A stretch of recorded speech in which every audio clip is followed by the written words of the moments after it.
Hello दोस्तों, कैसे हैं आप लोग और कैसी चल रही है आप लोगों की तैयारी।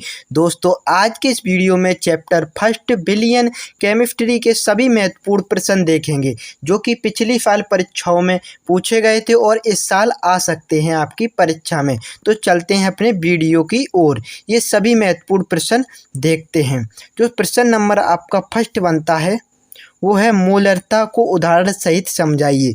बिलियन के प्रति लीटर में उपस्थित कोई बिलियन है। मान लीजिए बिलियन आपको पता है किससे मिलके बनता है। एक बर्तन ले लिया हमने और इसमें बिलियन को भर रखा है, तो आपको पता है बिलियन आपका किससे मिलके बनता है। विलय और विलायक से मिलके बनता है आपका क्या, बिलियन बनता है। विलय और विलायक से आपका बिलियन तैयार होता है, आपका बिलियन है। बिलियन के एक बिलियन के प्रति लीटर यानी एक बिलियन के प्रति लीटर में उपस्थित विलय के जो विलय के मोलों की संख्या को ही मोलरता कहलाती है। इसे एम से प्रदर्शित करते हैं। उदाहरण समझते हैं। 0.2 मोलरता का ताप है कि विलय में 0.2 मोल को 1 लीटर बिलियन में घोला गया है। मान लीजिए आपकी 0.2 मोलरता है। क्या है? मोलरता, ठीक है। और बिलियन विलय में विलय 1 लीटर विलय में 1 लीटर जो आपका बिलियन है, 1 लीटर आपका जो बिलियन है उसमें 0.2 मोलों की बिलियन जो घुले, 1 लीटर बिलियन में जो विलय 0.2 मोल घुले हैं उसी को ही आप क्या बोलते हैं? मोलरता बोलते हैं, ठीक है। क्या बोलते हैं? मोलरता। 0.2 मोल संख्या को ही 1 लीटर बिलियन में जो आपके 0.2 मोल की संख्या है उसी को मोलरता कहते हैं। उदाहरण से आप और आसानी से समझ चुके होंगे। जो दूसरा क्वेश्चन है वो है आपका मोल प्रभाज से आप क्या समझते हैं, समझाइए। तो मोल प्रभाज किसी बिलियन में उपस्थित किसी घटक मोल प्रभाज उस घटक के मोलों की संख्या तथा कुल मोलों की संख्या के अनुपात के बराबर होता है। किसी बिलियन में उपस्थित कोई बिलियन है आपका, ठीक है, उपस्थित किसी घटक का मोल प्रभाज किसी घटक का मोल प्रभाज उस घटक के मोलों की संख्या, उस घटक के मोलों की संख्या तथा कुल मोलों की संख्या। देखो मैं बता दूं, एक आपका बिलियन है, आपने एक बिलियन ले लिया, ठीक है, एक बर्तन में। तो इसमें बोला किसी घटक, कोई घटक है आपका मोल प्रभाज, उसका मोल प्रभाज उस घटक के उसी घटक की संख्या जो उस घटक के मोलों की संख्या है तथा कुल मोलों की संख्या के अनुपात को ही मोल प्रभाज कहते हैं, ठीक है। इसका सूत्र है विलय का मोल प्रभाज। विलय के मोलों की संख्या बिलियन के मोल, ठीक है। विलायक का मोल प्रभाज, विलायक के मोल बिलियन का मोल। दोस्तों, जब भी आपको मोल प्रभाज निकालने हैं विलय या विलायक के, तो आपको यही फॉर्मूला लगाना होगा, ठीक है। अब चलते हैं क्वेश्चन नंबर तीसरे की ओर। सब समपरासी बिलियन किसे कहते हैं? जिन बिलियनों के परासरण दाब समान होते हैं उन्हें समपरासी बिलियन कहा जाता है। जिन बिलियनों के परासरण दाब समान होते हैं उन्हें समपरासी बिलियन कहते हैं, कहा जाता है। आपका जो क्वेश्चन नेक्स्ट है वो है परासरण दाब की परिभाषा दीजिए।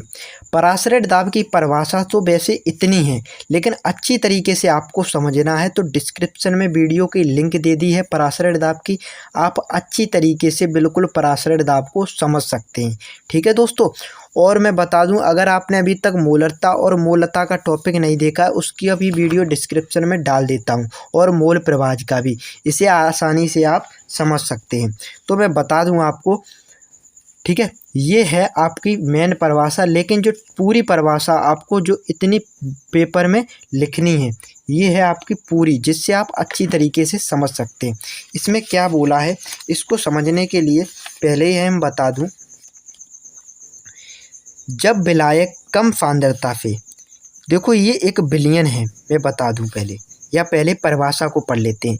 जब विलायक कम सांद्रता के बिलियन से अधिक सांद्रता के विलयन की ओर अर्धपारगम झिल्ली से प्रभावित होता है तो उसे परासरण कहते हैं तथा परासरण को रोकने के लिए लगाया गया न्यूनतम दाब परासरण दाब कहलाता है। इसे पाई से दर्शाते हैं। अब चलते हैं, कोई ये विलयन है, ये बीच में आपकी अर्धपारगम झिल्ली है, ठीक है। कम सांद्रता वाला विलयन, ये अधिक सांद्रता वाला विलयन, ये भी विलयन, ये भी विलयन, ठीक है। तो परिभाषा में बोला जब विलायक, कोई विलायक, तो देखो दोस्तों अर्धपारगम झिल्ली से कभी भी विलय के कण नहीं निकल सकते, ठीक है, नहीं निकल पाते हैं। अर्धपारगम झिल्ली क्या, जिसमें विलय के कण ना निकल पाएँ और विलायक के कण निकल जाएं। विलायक कम सांद्रता से यहाँ तक विलयन की अधिक सांद्रता के विलयन की ओर अर्धपारगम झिल्ली से प्रभावित होता है, उसे तो परासरण कहते हैं तथा परासरण को रोकने के लिए, जो परासरण को रोकने के लिए दाब लगाया, न्यूनतम दाब लगाया जाता, उसे परासरण दाब कहलाता है, ठीक है, उसे परासरण दाब कहलाते हैं। इसे पाई से प्रदर्शित करते हैं। आप समझ चुके होंगे, बिल्कुल आसान तरीके से समझाया है। कम सांद्रता से अधिक सांद्रता वाले विलयन की ओर अर्धपारगम झिल्ली से प्रभावित होता है, उसे परासरण कहते हैं। जब इस पर न्यूनतम दाब लगा दिया जाता है तो इसे परासरण दाब कहते हैं। इसका जो फॉर्मूला है वो आपको बता दूं, जो इसका फॉर्मूला है वो इसका है, आपको पाई की जगह पी भी देखने को मिल सकता है, ठीक है। जो इसका फॉर्मूला है पाई वी बराबर एन आर टी, पाई बराबर सी आर टी और पाई बराबर एन वी आर टी। अब समझते हैं आसानी से। वी का मतलब है आयतन, ठीक है, आर का मतलब है विलयन स्थिरांक, टी का मतलब है ताप, एन का मतलब है मोलों की संख्या और सी का मतलब है सांद्रण। तो पहले है इसका जो मेन फॉर्मूला है वो है पाई वी बराबर एन आर टी। पाई यहाँ पर आपका परासरण है, ठीक है, पाई की जगह आपको पी भी देखने को मिलेगा। बी है जो वो आपका आयतन है, एन है जो आपका मोलों की संख्या, आर है जो आपका वो विलयन स्थिरांक, टी है जो आपका ताप। अब यहाँ से आप बोलेंगे भाई सी आपको कहाँ से मिल गया, तो बताऊँ मैं आपको, एन अपॉन बी मैंने बता दिया है। एन अपॉन बी और सी ये दोनों बराबर होते हैं, एन अपॉन बी की जगह सी भी लिख सकते हैं, तो इससे ये फॉर्मूला आपका प्राप्त हो गया, ठीक है। अब चलते हैं मोललता की परिभाषित कीजिए। क्वेश्चन नंबर आपका 5 है, ठीक है। इसको देखते हैं। 1 किलोग्राम यानी 1000 ग्राम विलायक में घुले विलय के मोलों की संख्या को ही मोलरता कहते हैं। मान लीजिए आपको एक विलायक है, जिसमें एक विलायक लीजिए आप, ठीक है, उसमें 1 किलोग्राम विलायक ले लिया आपने, 1 लीटर पानी ले लिया, मान लीजिए 1 किलोग्राम पानी ले लिया, उसमें घुले जितने भी विलय के मोलों की संख्या को ही मोलरता कहते हैं, ठीक है। समझ चुके होंगे आप आसानी से। इसका जो फॉर्मूला है वो कैपिटल एम बराबर विलय का भार अपॉन विलय का अणु भार, जो विलय का भार है, ठीक है, और अपॉन विलय का अणु भार अपॉन 1000। जब ग्राम में हो आपको, तो विलायक का भार ग्राम में हो तो 1000 से करना है ऊपर, ठीक है। इसका मात्रक है मोल या मोल अपॉन केजी, ठीक है, किलोग्राम। जो क्वेश्चन आपका 6वां है वो क्वथनांक में उन्नयन से आप क्या समझते हैं। क्वथनांक में उन्नयन से आप क्या समझते हैं, मैं बता दूं, अच्छी तरीके से इसको समझा देता हूं आपको। किसी विलायक में कोई अवाष्पशील विद्युत अनअवघट्य मिलाने पर उसके क्वथनांक में जो वृद्धि होती है उसे क्वथनांक में उन्नयन कहते हैं। इसे डेल्टा टी अपॉन वी से दर्शाते हैं, ठीक है।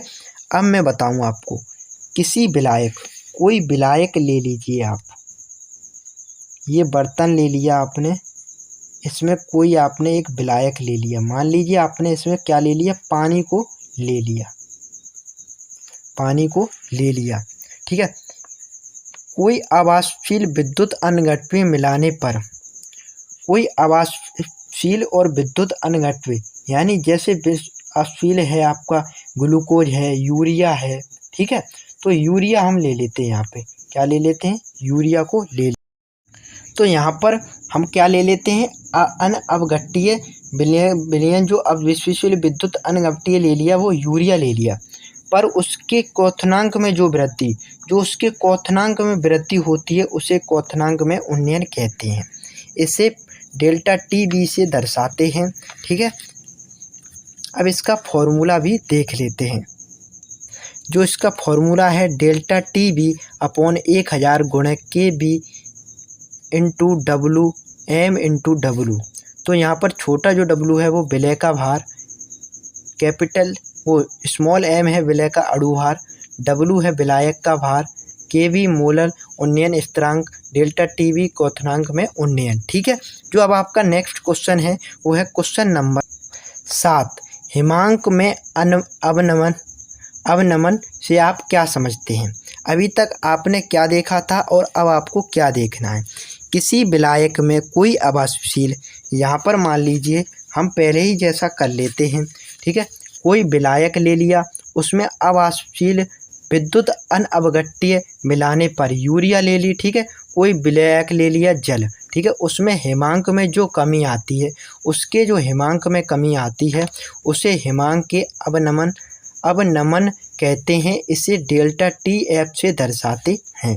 ठीक है, इसको डेल्टा टी एफ बराबर 1000 गुणे के एफ गुणे डब्लू एम गुणे एफ। यहाँ पर डब्लू आपका विलय का भार है और एम आपका विलय का अणुभार, डब्लू विलायक का अणुभार। जो आपका बड़ा है डब्लू उसको विलायक का भार बोलेंगे। ठीक है, और जो छोटा है उसका विलय का भार बोलेंगे उसको।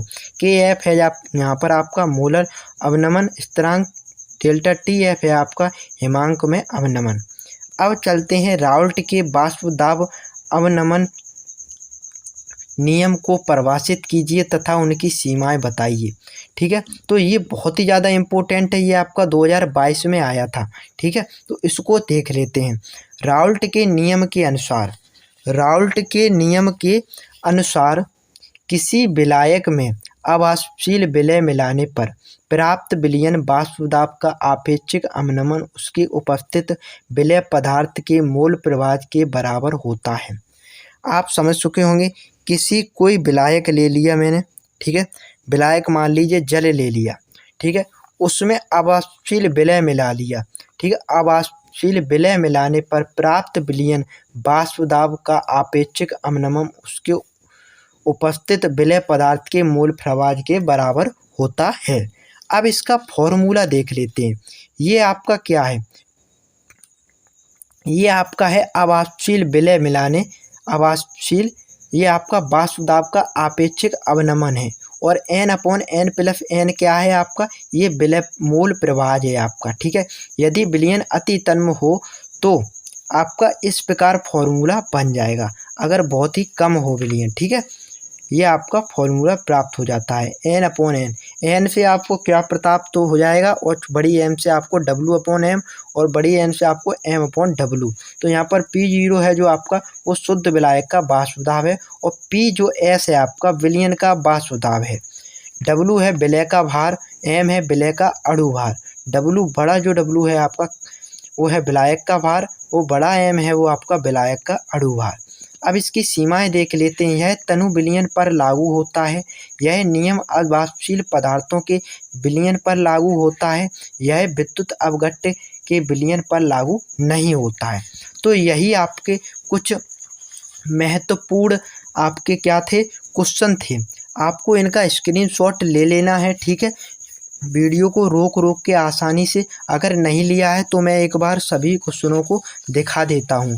अगर नए थे आप चैनल को सब्सक्राइब कर लीजिए, लाइक करिए, शेयर करिए। स्क्रीनशॉट ले लीजिए क्वेश्चन नंबर फर्स्ट का, क्वेश्चन नंबर सेकंड का, ठीक है, क्वेश्चन नंबर थर्ड का। ठीक है दोस्तों, क्वेश्चन नंबर जो आपका फिफ्थ है उसका स्क्रीनशॉट ले ली, फोर्थ है जो सॉरी दोस्तों उसका स्क्रीनशॉट ले लीजिए।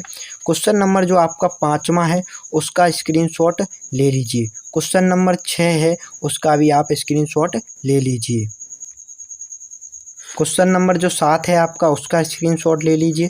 क्वेश्चन नंबर जो आपका 8 है उसका भी स्क्रीनशॉट ले लीजिए। तो दोस्तों आपको वीडियो ज़रूर अच्छा लगा होगा और अगर आप नए थे तो चैनल को सब्सक्राइब करिए, दोस्तों के साथ ज़्यादा शेयर करिए। ये बहुत ही ज़्यादा इम्पोर्टेंट क्वेश्चन थे आपके।